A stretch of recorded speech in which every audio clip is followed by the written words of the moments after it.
Décision Plus est au service des investisseurs boursiers depuis 1987, au tout début de l'autonomie boursière. Notre logiciel de graphique Market Vision Plus et notre logiciel de code dynamique Trader Plus en ont fait sa renommée. Nous sommes encore ici parce que nous évoluons sans cesse et que nous servons bien nos clients. Découvrez nos produits et services spécialement conçus pour l'investisseur actif et autonome dans la boutique Décision Plus. Le logiciel de graphique Market Vision Plus est en français. C'est le logiciel le plus utilisé par les investisseurs de chez nous. C'est lui que vous voyez dans le feu de l'action.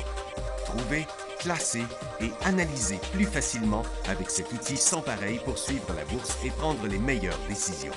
Gardez vos titres à l'œil avec Market Vision Plus. Consultez la boutique Décision Plus pour en faire l'essai pendant 10 jours sans aucun frais, c'est garanti.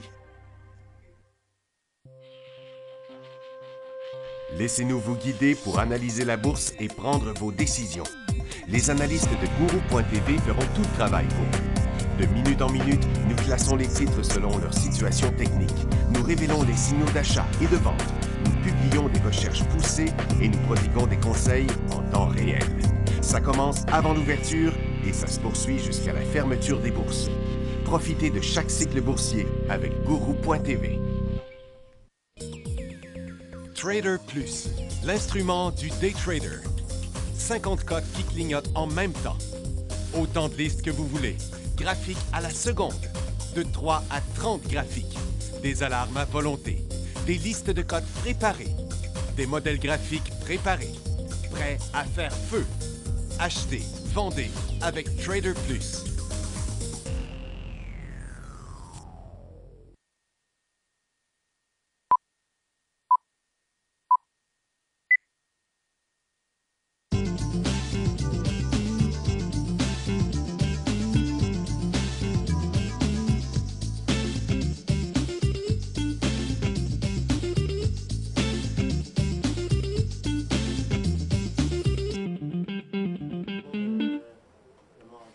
Bonjour tout le monde, bienvenue dans le feu de l'action. On est jeudi le 30 mars 2017. Bon, le marché américain a spiké tantôt à cause des... c'est les services financiers, je pense, qui ont poussé là, à la hausse depuis ce matin. C'est à cause du PIB, qui n'est pas sorti si fort que ça. Là. Le PIB, il attendait à 1,9. Non, il y avait 1,9, ils attendaient 2 ils ont eu 2,1. Et puis, donc, c'est peut-être juste temporaire, mais c'est surtout ça qui bouge aux États-Unis. Au Canada, le marché est beaucoup plus tranquille. Là. Le TSX est en baisse et il est encore en train de baisser là, à l'heure actuelle. Le marché se cherche vraiment une direction. D'ailleurs, les autres marchés à l'international ont commencé à reculer. On va le voir ici, là. Donc, on voit ici le Nikkei qui est en train de revenir tester son support. Donc, il va menacer sa tendance encore. Le Hang Seng aussi s'en va vers son support. Le marché de Londres, un peu la même chose. Tandis que Nasdaq, c'est une légère hausse. Le Dow Jones aussi, sans vraiment enclencher de nouveaux cycles à la hausse. Et le SPY aussi, bien sûr. Puis le TSX qui est en train de chercher, comme je disais tantôt, une direction. C'est le pétrole qui est quand même assez bizarre parce que les titres sont beaucoup plus faibles que le prix du pétrole. On va y aller avec quelques petites nouvelles. Une d'abord qui est un peu inexplicable, que j'ai pas encore la réponse pour ça. Tu trouvais quelque chose, Maxime, sur Lululemon? C'est pourquoi il a chuté si raide que ça ce matin. Ces états financiers, ils attendaient, ils avaient prévu 1,1 $, ils ont eu 1 $. Il y a juste une scène de baisse. Regardez la chute spectaculaire de 22 % sur le Lululemon Athletica. Expo 3 cents à 2 cents. Ah, ce sont les prévisions futures sur les ventes qui ont fait chuter le Lululemon. Expo a eu juste une scène de moins dans ses profits, puis lui aussi est en chute libre. Et puis, Titan Machinerie, il attendait 21 cents, mais ils n'ont pas donné le résultat. Il doit être négatif.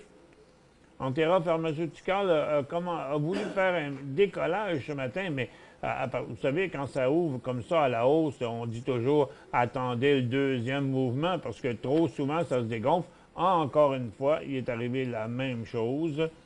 Et puis Eterna Zenteris, lui aussi a décollé en hausse et sans rien depuis ce temps-là, donc c'est pas très, très intéressant. Mais les deux disent qu'ils ont eu des bons résultats. Du côté, ensuite, CoconaPhillips est en forte hausse. Ils ont conclu un accord pour vendre des actifs à Cenovus. Donc, ça met de l'argent dans les coffres. Le titre a monté et Cenovus sort de l'argent. Le titre a descendu. Donc, ce ne sont pas des signaux d'achat ni de vente, ni un ni l'autre. Bombardier a reçu une commande de Deutsche Bahn qui est pour 25 rames interurbaines. Mais le titre ne bouge pas du tout. Prochain signal d'achat sur Bombardier, 2 piastres et 15, 18, 2 piastres 20. Puis Ascati Pharma, c'est un beau mouvement encore aujourd'hui là, sur ce titre-là, mais j'ai un gros bémol là-dessus. J'en ai pas confiance une miette, tout simplement parce que regardez dans son historique, là, ceux qui ont joué avec ce titre-là se sont brûlés, là, parce que combien de fois ce titre-là fait des décollages, puis finalement ça finit en queue de poisson. Donc, à mon avis, tant qu'on n'aura pas un début de deuxième cycle haussier là-dessus, il vaut mieux se tenir loin parce que il y en a qui ont payé le prix jusqu'à date dans cette compagnie-là. Puis regardez, elle descend, elle valait 50$, là, elle est rendue à 2$. Puis il y a beaucoup trop de faux signaux là, sur ce titre-là. C'est pas intéressant. Donc, les marchés, vous voyez, Nasdaq qui est en hausse, une petite hausse qui se promène de côté depuis l'ouverture. Le Dow Jones et le SPY font la même chose, tandis que le TSX, lui, a rebaissé un peu. C'est les titres pétroliers, comme vous pouvez voir, que ce matin sont partis en baisse. On remonté un peu, mais je crois que ça va revenir à la baisse même pendant l'émission. On va, tiens, regardez ici. Non, pas là. On va prendre ça plutôt pour vous montrer que, quand même, le pétrole, depuis ce matin, il n'a pas cessé de monter. Et puis les titres, eux, descendent. Donc, c'est quand même un mouvement assez bizarre. Pourquoi? Bien, à mon avis, c'est tout simplement parce que ce que je vous disais hier, hein, il y a eu plusieurs personnes qui demandaient s'il y avait des signaux d'achat hier sur les titres pétroliers. Et je disais que, ben non, rendu à la résistance ici, premièrement, c'était trop loin. Le titre, regardez, le pétrole, il a dépassé sa résistance, OK? Mais les titres pétroliers, eux autres, s'étaient rendus là hier. Mais aujourd'hui, se sont repliés parce que les titres avaient trop monté. Même si aujourd'hui, le pétrole continue à monter, les titres redescendent. Donc, c'est pas de bon augure. Premièrement, les oscillateurs qui interprètent le début et la fin des cycles nous indiquent qu'on serait rendu à la fin du cycle. Là. Donc, à mon avis, il faut attendre le prochain cycle haussier. Ce sera plus sûr dans le cas du pétrole. Pour ce qui est de l'or, vous voyez que l'or est légèrement en baisse encore aujourd'hui. Ça donne pas suite. Le prochain signal sera lorsqu'on passera ce sommet-là, le sommet de février et de mars. Pour l'instant, les titres sont plus faibles parce que l'or est comme placé ici, mais les titres, eux autres, sont en train, tout comme le pétrole d'ailleurs, les titres sont beaucoup plus faibles que la ressource. Du côté des mines, on a progressé encore un peu. On surveille Teck depuis ce matin pour un possible décollage, mais ça ne s'est pas fait. C'est les autres qui ont fait un petit peu de rattrapage sur le mouvement. Mais encore là, pas tous, et puis ce sont des mouvements quand même assez faibles. Donc, on est encore un marché qui se cherche une direction, là, au risque de me répéter. Et le gros mouvement que vous voyez ici sur la consommation discrétionnaire ce matin, ça a été provoqué par Dollarama à cause de la sortie de ses résultats financiers qui vient de faire un nouveau haut de tous les temps dans son cas.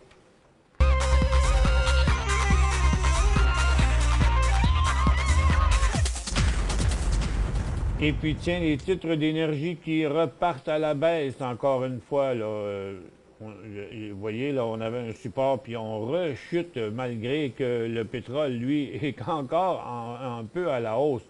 Je pense que ça va faire comme d'habitude, c'est le pétrole qui va venir les rejoindre. Et l'or et les orifères, ça ne regarde pas bien du tout, parce que regardez, il y a encore beaucoup de pression, là. Et du côté des orifères, il y a beaucoup de titres qui sont à côté sur leur support et qui pourraient donner des signaux de vente. Et je vais vous en montrer quelques-uns. Pas ceux qui ont décollé hier, là,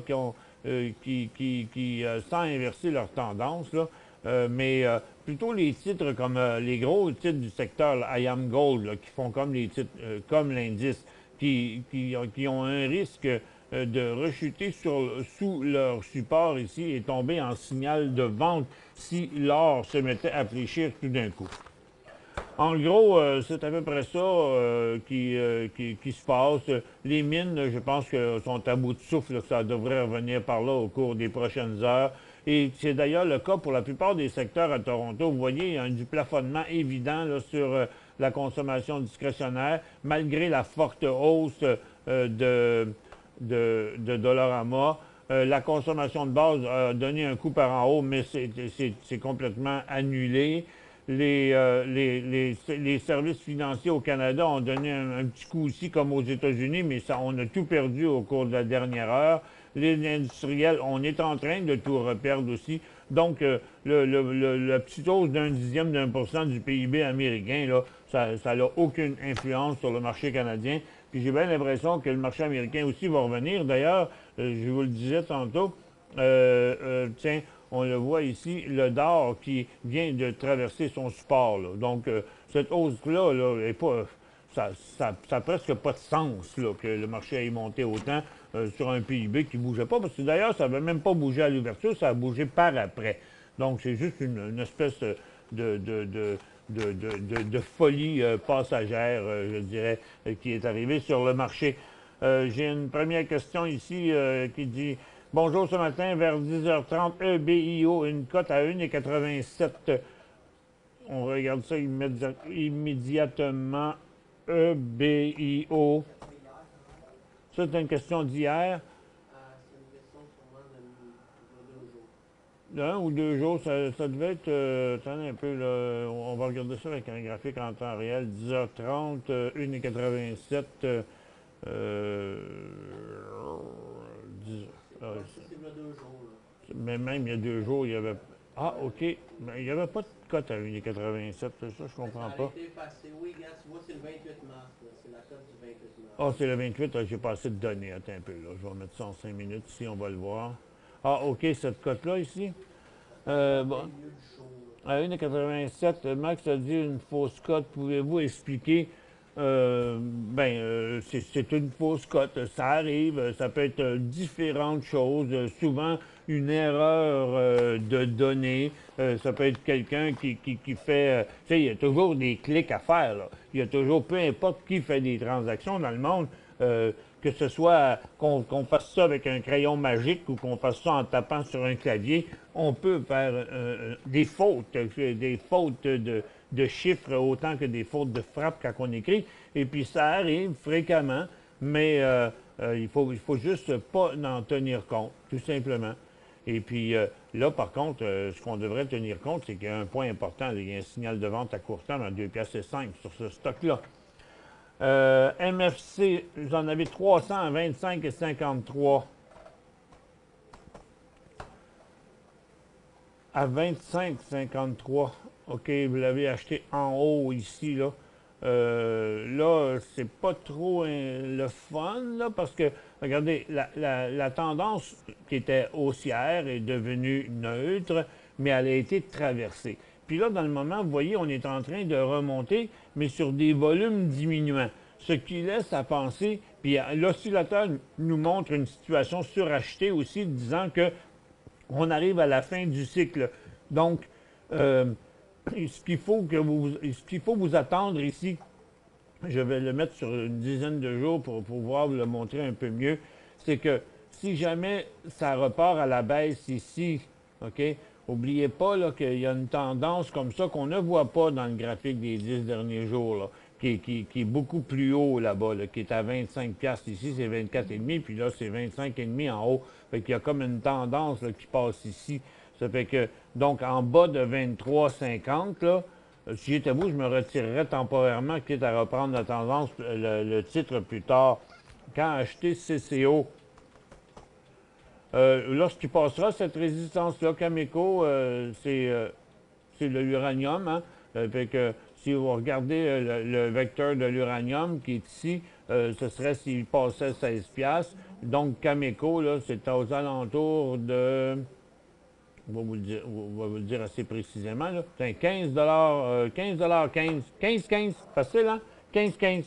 AGI payé 10 et 20. Alamos Gold, j'ai payé 10 et 20. Ben, regarde, là, moi, je t'avoue, je flusherais ça tout de suite, là. Regarde, je prendrais les quelques cents que vous avez, là, pas grand-chose là-dedans, puis je flusherais ça direct là. Parce que quelles sont les chances que ce titre-là, il a le passé au travers de tout ça? Pas fort. Si jamais ça arrivait, ben, vous le rachèterez.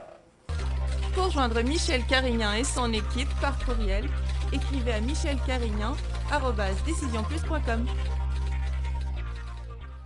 5 bonnes raisons de gérer vos investissements avec Banque Nationale Courtage Direct. Des frais de commission fixes à 9,95 en tout temps pour tous les clients et à partir de seulement 6,95 si vous êtes un investisseur actif. Aucun frais d'administration annuel si vous détenez plus de 20 000 $ dans vos comptes. La possibilité d'ouvrir des comptes enregistrés en devise américaine. Des outils performants afin de faciliter vos prises de décision. Un service à la clientèle primé et un niveau de satisfaction parmi les plus élevés de l'industrie. Pour en savoir plus, visitez le bncd.ca ou appelez-nous dès maintenant. Décision Plus est au service des investisseurs boursiers depuis 1987, au tout début de l'autonomie boursière. Notre logiciel de graphique Market Vision Plus et notre logiciel de code dynamique Trader Plus en ont fait sa renommée. Nous sommes encore ici parce que nous évoluons sans cesse et que nous servons bien nos clients. Découvrez nos produits et services spécialement conçus pour l'investisseur actif et autonome dans la boutique Décision Plus.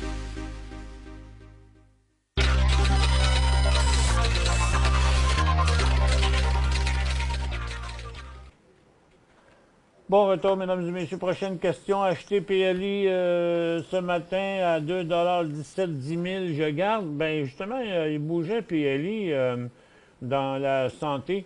La santé, dans un petit cycle haussier, là, c'est surtout Knight Thérapeutique qui fait ça. Concordia ne bouge pas. Puis Terra aussi, qui est encore solide. Hein? Terra, qui est très, très beau. Il y a quand même plusieurs investisseurs qui sont là-dedans, là, Terra Technologies. Puis Vanlon ne lui va pas bien, mais tiens, Prométique, il y avait un décollage ici ce matin. Puis vous dites que vous l'avez acheté à 2,17, là, il vaut 2,33. Bon, j'aurais aimé ça qu'il continue ce beau petit mouvement-là. Le matin, il ne l'a pas fait, mais tout n'est pas perdu puisque je vais vous le montrer plus en détail.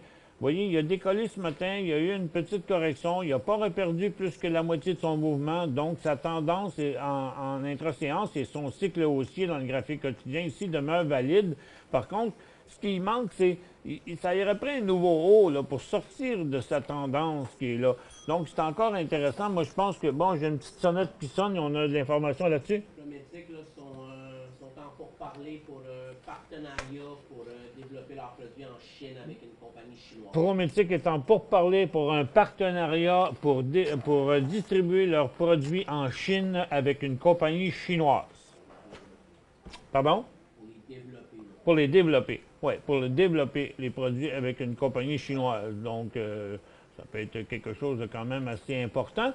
Avec, je vous dirais, prochain signal d'achat intra-séance, 2,40, 2,38 à peu près, là, dans ce coin-là.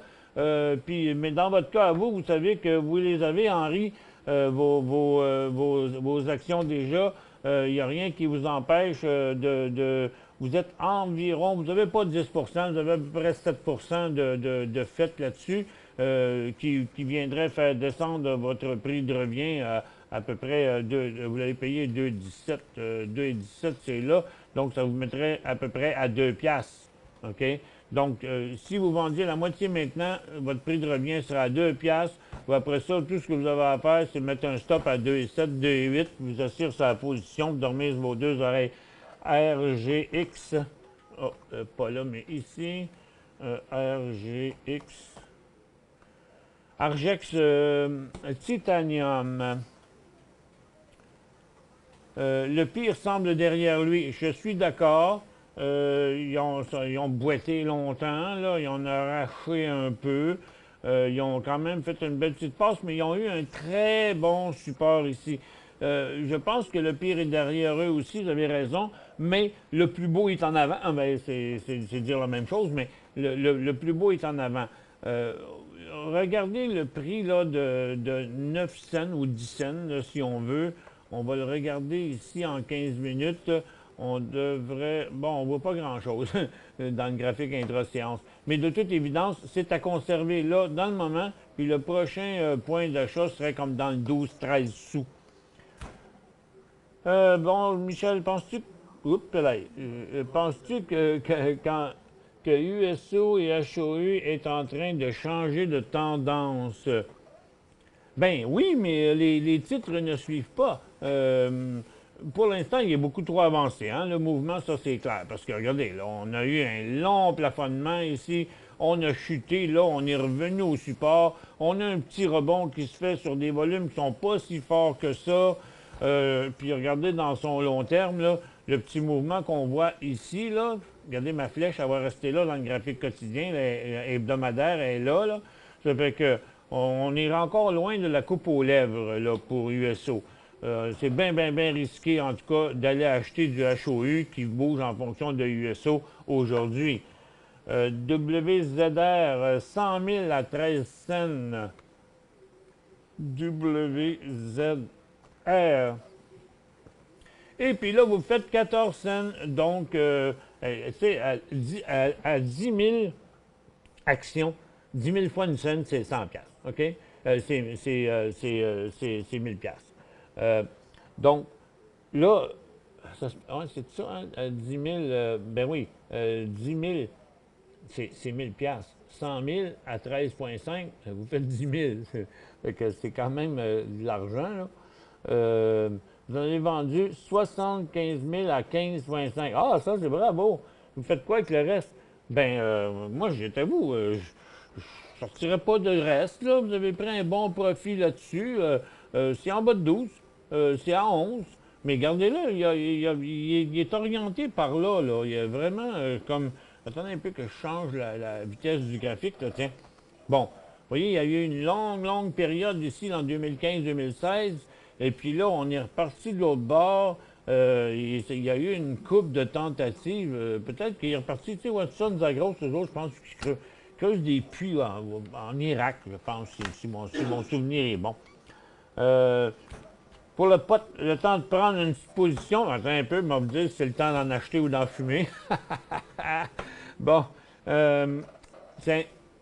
ils sont en belle situation. Hein? On sait maintenant qu'ils vont légaliser le pot. Là. Fait que je pense pas que ça va trop mal aller pour eux autres. Mais on voit bien que, regardez, Afria, il manque un coup. Le prochain élan à la hausse, c'est un signal d'achat. Par contre, Canopy n'a pas le même air. Tu sais, regarde, les deux tendances vont complètement dans la même direction. Fait qu'il semble que Afria serait favorisé. Canopy, faudrait qu'il son prochain signal d'achat, 11,80. Pharmacan, 3,20 $. Organigramme, 2,75. Aurora, à peu près la même chose, 2,70. Donc, ils sont pas loin, mais attendons là qu'il arrive une autre vague d'acheteurs. Il n'est pas encore tout à fait mûr. MFC se vend à plus de 1 million par jour et ne monte pas. Il me semble qu'on analysait ça tout à l'heure, MFC. Pourquoi vous dites ça? 1 million par jour? Mais c'est rien, 1 million pour lui. MFC, là, ses volumes, c'est 10 millions. Quand vous dites se vend, vous voulez dire se transige, OK? Donc, il se transige à plus d'1 million par jour, mais il ne monte pas. Mais pour lui, c'est un petit volume. Regardez, aujourd'hui, il y a 808 000. OK? Mais regardez, qu'est-ce que c'est, 808 000 pour lui? C'est là, en bas, là. Je vais mettre comme ça, là. Regarde, il y a juste ce volume-là aujourd'hui. Donc, il monte avec des volumes qui diminuent. C'est pas le chiffre, c'est le différentiel entre les gros et les petits volumes, là. OK? Vous en avez 300 à 25,53. Bon, mais attention, là, parce qu'en bas de la 23, comme j'ai dit tantôt, la même chose que j'ai dit à l'autre personne, Marielle, si c'était pas vous, il y a un signal de vente si le titre repart à la baisse. On s'en va à la pause.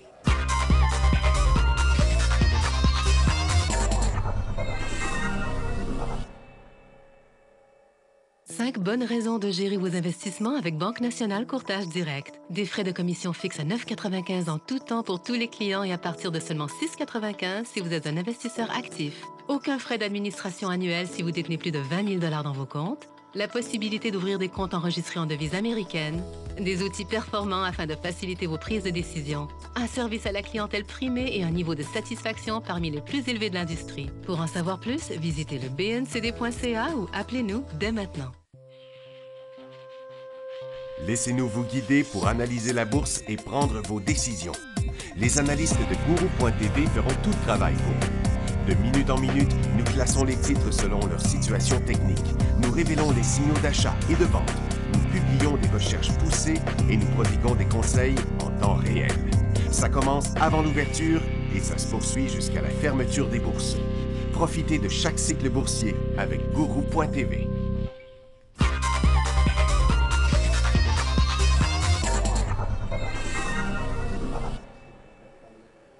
Bon retour, mesdames et messieurs. Prochaine question de Jean M. JN. Trop tard pour embarquer. Trop tôt, vous voulez dire, pour embarquer. Peut-être que votre question datait de 2-3 jours, peut-être quand il a fait ça ici. Là. Mais en tout cas, là, pour le moment, là, il est trop tôt pour embarquer parce que le titre s'en revient par en bas. OK? Donc, il y aura un signal de vente en bas de 2,5 piastres. Puis là, pour l'instant, trop tôt parce que pas avant 3 piastres 17, 3 piastres et 20. Yamana, YRI, la tendance neutre, Yamana. Et il y aurait un signal de vente à 3 piastres et demi, puis il y aurait un signal d'achat en haut de 4 piastres. CSR sur croissance, est-ce que c'est un bon achat? Seulement lorsqu'il repassera maintenant cette double résistance-là qu'il a fait ici. OK? Donc maintenant, 28, 29, disons 30 cents pour plus d'assurance.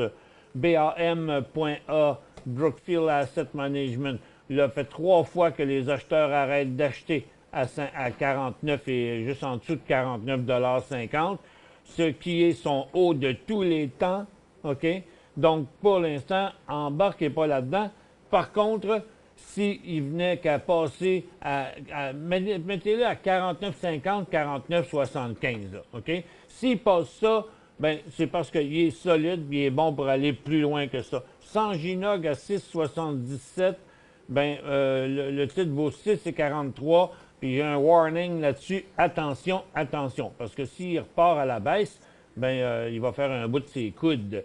C'est le Junior Gold Miner, là, ETF, là, on va... il réagit à quoi, lui, Max? C'est sur l'or, ça? C'est gold. C'est les small caps. C'est les small caps dans l'or, OK, qui sont plus faibles que les grosses capitalisations, là. Ça fait que suivez l'or, suivez les orifères. Si le secteur orifère décroche, n'hésitez pas à sortir de là, là. Disons qu'en bas de 6,20 $, là, ce serait pas mal inquiétant. CRE, où est son prochain support? CRE, son prochain support, Critical Element, ben, son support est à 70 cents. OK? Donc, là, pour l'instant, tant qu'il s'en vient par ici, en fait, il y aurait un signal de vente à 68 cents, le titre. Pour acheter, trop difficile, parce que même s'il décollait à 82, 83, il y aurait une double résistance à 90. Pour l'instant, ce titre-là, à court terme, même s'il montait, il ne deviendra pas intéressant avant 95 cents. HRX, c'est Hero DevTech. Est-ce le temps d'acheter? Non. Non, non. Tenez-vous loin de ça. Regarde, ça va mal en chien, hein, cette compagnie-là. Ça descend, ça descend, ça descend. Il a perdu un tiers de sa valeur cette année. Puis regarde, il a inversé sa tendance haussière à long terme. Donc, complètement non, pas intéressant. J'ai acheté 2000 HOU à 6,55 hier. Sur la hausse du pétrole, c'était pas une bonne idée. Mais ça ne veut pas rien dire. Parce que moi, je ne l'aurais pas acheté à ce prix-là. Parce qu'en swing trading, là, vous étiez un petit peu sur le tard. Là, OK? Donc, par contre, vous faites de l'argent. Moi, je vous dis, je viens de vendre 1000 à 6,75. OK, bravo. Et les 1000... Ah non, OK, c'est vrai, j'ai oublié parce que les questions sont décalées. OK? Les questions sont de 2 jours. Donc, 6,55, vous l'avez acheté cette journée-là. OK. Vous l'avez acheté dans la première journée. Parfait. Vous en avez vendu hier à 6,75 à 6,75 ici. Il vous en reste 1000. Quand est-ce que vous les vendez? Regardez, prenez-vous un graphique intra-séance, là. Vous voyez, vous avez des... avec le graphique en 15 minutes, là, on le voit très bien, même que peut-être en 5 minutes, on va le voir encore même mieux. Vous voyez, ça, c'est sa tendance. Pour l'instant, là, les supports sont là, là, puis là. Vous avez payé 6,55, ce qui est ici. Donc, vous voulez vendre avant d'être rendu là. Ce serait où? OK, il vous en reste 1000. Moi, je vous dirais... attends un peu, je vais vous faire une affaire comme ça ici. Je vous dirais comme 500 6,90 puis 500 6,75. AAV 8,69.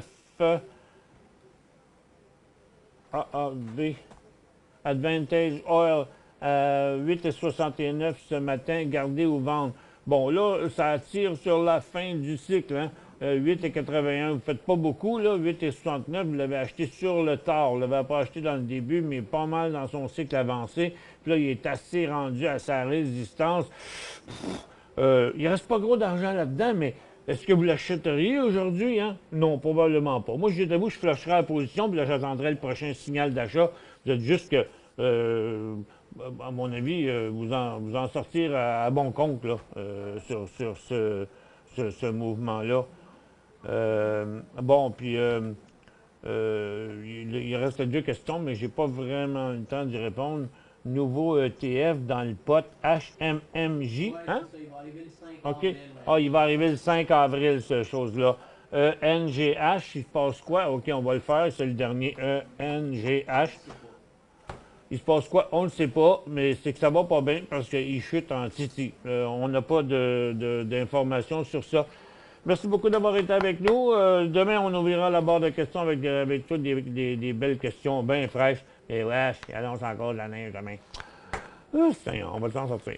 Merci d'avoir été là. On se retrouve demain.